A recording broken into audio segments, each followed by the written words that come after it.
This is a smart dude right here, okay? This guy, like of all the power players I've had in here, he's the smartest guy we've had here. This cat is smart, okay? This cat, sooner or later, dude, he's gonna own the sandbox.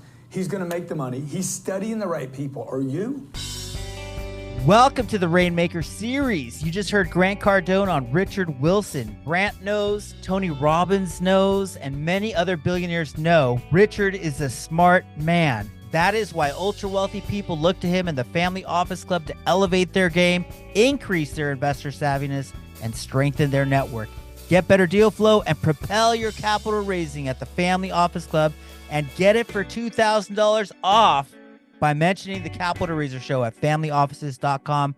With that, here is Richard and the Rainmaker series.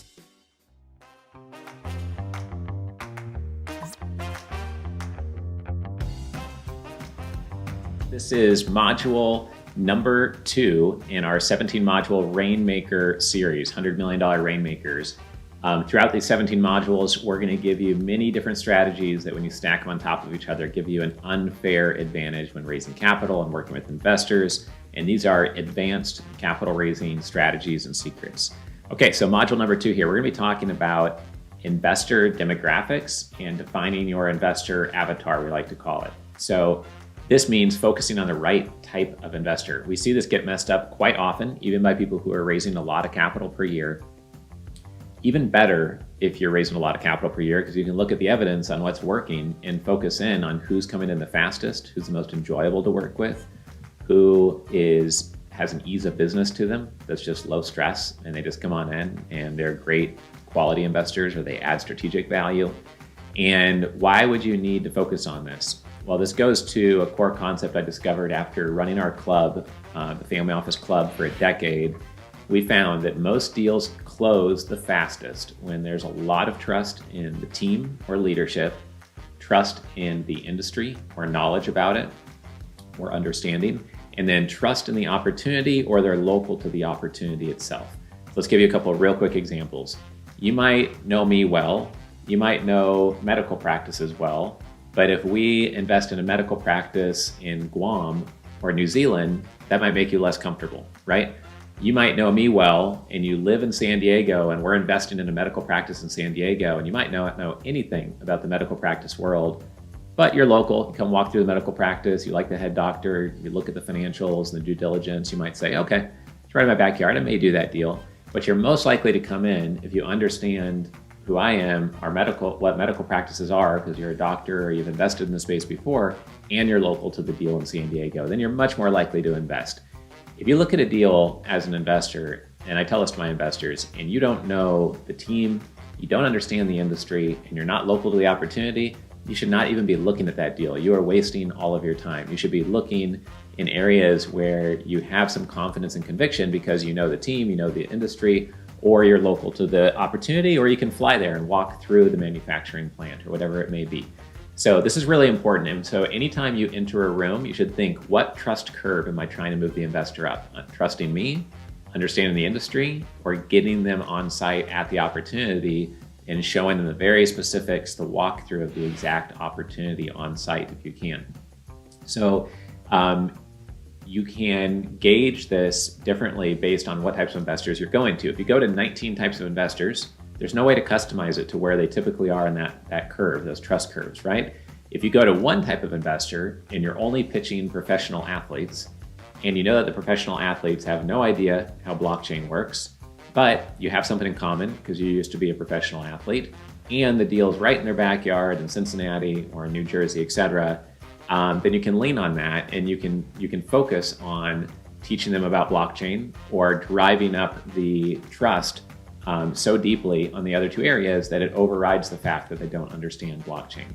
This is important for this section, this module, because if you don't focus on a certain type of investor, then you don't know which learning curve, which trust curve you should really be focused on in your materials, in conversations, or with your average prospect.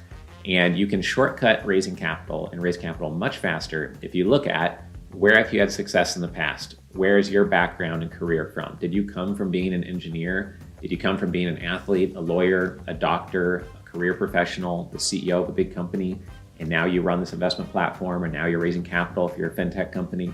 well, then that might give you a clue to where you could raise capital from the most quickly.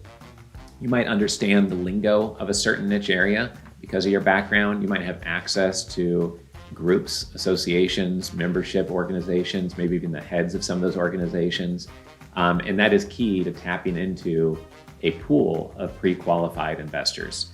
So you want to be thinking about who already understands my investment and would recognize all the hard work I did to structure and find this company or this real estate asset or this opportunity, whatever it may be. And you want to think who is local to the deal and where are there barrels of fish where if we define who an ideal investor is, they're all congregating and they're all going to this one annual event or this one ownership club, business owner club in that niche where you can't join unless you pay $10,000 or $20,000 a year or much more. So everybody attending is pretty successful and they're in the niche where you know that investor demographic is more likely to invest with you. You want to think, who are the advisors, the CPAs, the attorneys that advise these people, and how do you get those advisors on your advisory board? We just had the co-founder of Keller Williams, his name is Joe Williams. He invested with our short-term rental platform called investorresidences.com. He put his cash into our fund, but he also joined our advisory board, and he has 173,000 real estate agents. And if you're familiar with the tax code, real estate agents are typically qualified and designated as real estate professionals in the eyes of the IRS, and they get to use depreciation and write-offs on depreciation more fluidly than a normal high net worth investor. So for real estate investments, like our short-term rental fund, tapping into a real estate agent investor marketplace could be really valuable. Plus we'll get deal flow by having that person on our advisory board. That's a good example of dialing into an investor demographic. If you run a litigation hedge fund, you may dial in to law firm partners who could contribute knowledge to cases and really understand how large cases maybe have large decisions made on them where the winnings might be big, but maybe you have to spend $400,000 in legal fees to win the $7 million. And they could see the payouts on that could be massive and understand it right away. So raising capital from law firm partners may be, or may not be. You might find them litigious by nature, obviously, but it's a good example of investor demographic going into an investment they would understand. Another example is a doctor investing in a medical practice. This is something where they made their money in healthcare and in medicine, but over 20 years, maybe they only get 1 or 2 chances to invest into medical practices, so they may appreciate that opportunity. If you want to see how we not only target doctors for medical practices, but also customize the logo of that brand and how we speak to them and the images we use, you can see that on our website at medicalcliniccapital.com. If you want to see how we market our short-term rental property platform, you can see that at investorresidences.com. But really take some time to meditate and think on what publications your ideal investor demographic is consuming, what YouTube channels, what podcast channels, who are they subscribing to, what are they reading, where do they live, what organizations and clubs do they belong to, etc. Where are there barrels of fish already organized where you can either participate within that community, and if it starts working, then partner with the head of the community or sponsor or be the exclusive sponsor of that community, or create your own lookalike community that gathers together these really qualified prospects for you. Make sure you're speaking their language. You dial in those 3 trust curves that we talked about. And a lot of times people say, well, I don't need this. We raise capital from everyone, or we raise capital from high net worth individuals. Or I ask them and they say, oh, we raise capital from family offices.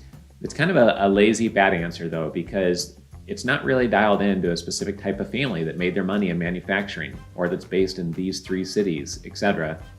And so you want to be dialing that in. And you may want to have 2 different investor demographics you target, a main one for 60 to 90% of your energy, and then a secondary one that's an experiment, and you see if it grows legs to it and expands.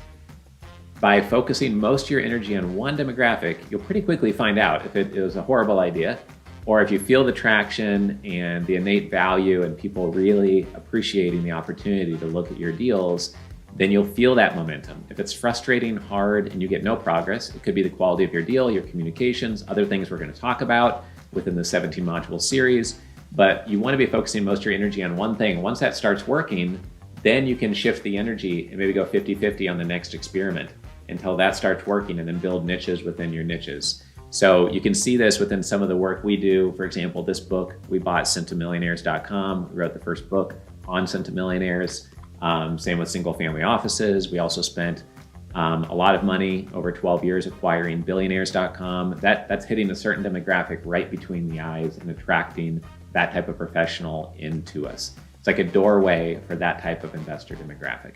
So the final comment I'll make here is that everything should be customized to the investor demographic. The structure of your investment, the term of your investment, how liquid it is, the income, the tax treatment, what order you brag about all those great things and how that matters, the branding, the one-liner for your investment, the website URL, where you travel, what clothes you wear, what vocabulary you use.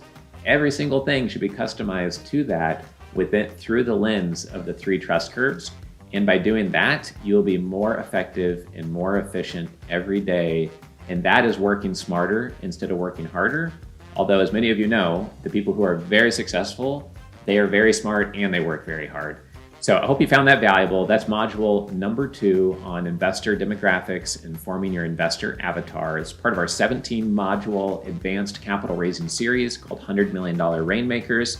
We're going to go into module number 3 next, which is going to be on branding.